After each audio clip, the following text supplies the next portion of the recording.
பொதுவாவே தமிழ்நாடுகள்ல பல ஊர்களோட பேர் பார்த்தோம் அப்படின்னா, அது ஒரு பேர் இருக்கும். பட் காலப்போக்குல அது மக்கள் கூப்பிட கூப்பிட அது வேற ஒரு பேராவும் மாறி இருக்கும். அது மாதிரி மதுரையில மாறி இருக்க 3 ஊரோட பேர் பார்க்க போறோம். அது மட்டும் இல்லாம அந்த ஊருக்கு அந்த பேர் எப்படி வந்துச்சு அப்படின்றத இந்த ஒரு காணொலியில பார்க்க போறோம். இந்த ஒரு காணொலியை கடைசி வரைக்கும் பாருங்க. இந்த வருஷத்துல முதல்ல நம்ம பார்க்க போற ஊர் என்ன அப்படின்னு பார்த்தோம்னா அலங்காநல்லூர். அலங்காநல்லூர்னு சொன்ன ஞாபகம் வர்றது என்ன அப்படின்னு பார்த்தோம்னா ஜல்லிக்கட்டு. ஜல்லிக்கட்டுக்கு ஃபேமஸான அலங்காநல்லூரோட உண்மையான பேர் என்ன அப்படின்னு பார்த்தோம்னா அது அலங்காநல்லூர் இல்ல அலங்காரநல்லூர்.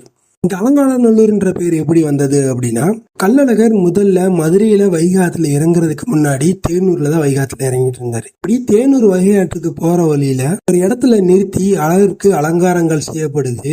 இந்த இடத்துக்கு அலங்காரநல்லூர்னு பேரும் வைக்கப்படுது. பின்னர் அது காலப்போக்கில் மக்களோட பேச்சு வழக்கில் பார்த்தோம் அப்படின்னா அலங்காரநல்லூர் வந்து அலங்காநல்லூரா மாறிடுச்சு. இதுக்கப்புறமா அடுத்து நம்ம பார்க்க போற ஊர் வந்து மைட்டாம்பட்டி. இதுவும் பார்த்தோம் அப்படின்னா மதுரைக்கு கிட்டத்துல தான் இருக்கு. இந்த பேர் இப்ப இருக்கிறது மைட்டாம்பட்டின்னுவாங்க.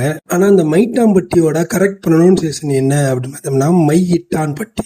இந்த ஊருக்கு என்ன சிறப்பு, எதனால மையிட்டான்பட்டின்னு பேர் வந்திருக்கு அப்படின்னு பார்த்தோம்னா, மீனாட்சி அம்மனுக்கு வைக்கக்கூடிய மை பார்த்தோம் அப்படின்னா ஒரு காலத்துல இங்க இருந்து அந்த தயாரிக்கப்பட்டிருக்கு. அப்படி மீனாட்சிக்கு மை இட்டனால இந்த ஒரு ஊர் பேரு மையிட்டான்பட்டி அப்படின்னு சொல்லப்பட்டிருக்கு. இந்த வரிசையில நம்ம கடைசியா பார்க்கக்கூடிய ஊர் எது அப்படின்னு பார்த்தோம்னா வேற எதுவும் கிடையாது, கடச்சனேந்தல். அழகர் கோயிலுக்கு போறதுக்கு முன்னாடி இருக்கிற இந்த ஒரு ஊர் தான் கடச்சனேந்தல்னு சொல்லுவாங்க.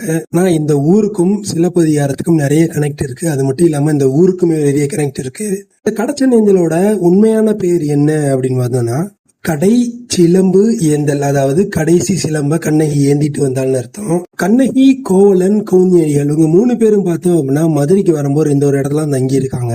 இந்த ஒரு இடத்துல தங்கி இருந்தது தான் கோவலன் கிட்ட ஒரு கால் சிலம்ப கொடுத்து போய் வித்து புது வாழ்க்கையை உருவாக்குறதுக்காக அவங்க பிளான் பண்ணி கோவலன் வெளியே போறாரு. ஆனா துரதிருஷ்டவசமா அங்க ஒரு தமிழ் பிள்ளையினால பார்த்தோம் அப்படின்னா அவர் கொலையிடப்படுறாரு. இவருக்கு கொலைக்கு நீதி கேட்டு கோவப்பட்டு தன்னுடைய கடைசி ஒரு சிலம்ப கையில ஏந்தின இடம் தான் இந்த ஒரு கடை சிலம்பு ஏந்தல் இடம். கடச்சனேந்தல்லாம் கடைசியா மாறி இருக்கு. அது மட்டும் இல்லாம கடச்சனேந்தல்ல இன்ன வரைக்கும் கண்ணகி வாழ்ந்த வீடு இடி உண்டு இருக்குன்ற மாதிரி சொன்னாங்க. இந்த வீடியோ பாக்குற கடச்சனேந்தல்கார் யாராவது இருந்தீங்க அப்படின்னா அந்த ஒரு ஏரியாவுக்கு எப்படி போகணும்னு வழி சொல்லுங்க கீழே இருக்க கமெண்ட் பாக்ஸ்ல. இல்ல இதே வீடியோவை நீங்க Facebookலயோ இல்ல இன்ஸ்டாகிராம்லயோ பாக்குறீங்க அப்படின்னா டைரக்டா டிஎம் பண்ணுங்க, அது எங்க இருக்குன்னு பார்த்து அதே நம்ம வீடியோ எடுத்து போடலாம். இது இந்த வீடியோ சீரிஸோட முதல் வீடியோ தான். இது மாதிரி நிறைய வீடியோக்கள் வர இருக்கு. அடுத்த வீடியோல நம்ம பார்க்க போற ஏரியாவோட பேர் மீனாட்சி அம்மன் கோயில்ல இருக்க விட்டவாசல். இந்த விட்டவாசலுக்கு பின்னாடி நிறைய சுவாரஸ்யமான விஷயங்கள் இருக்கு. அது எல்லாத்தையும் நம்ம அடுத்த ஒரு காணொலியில பார்க்கலாம்.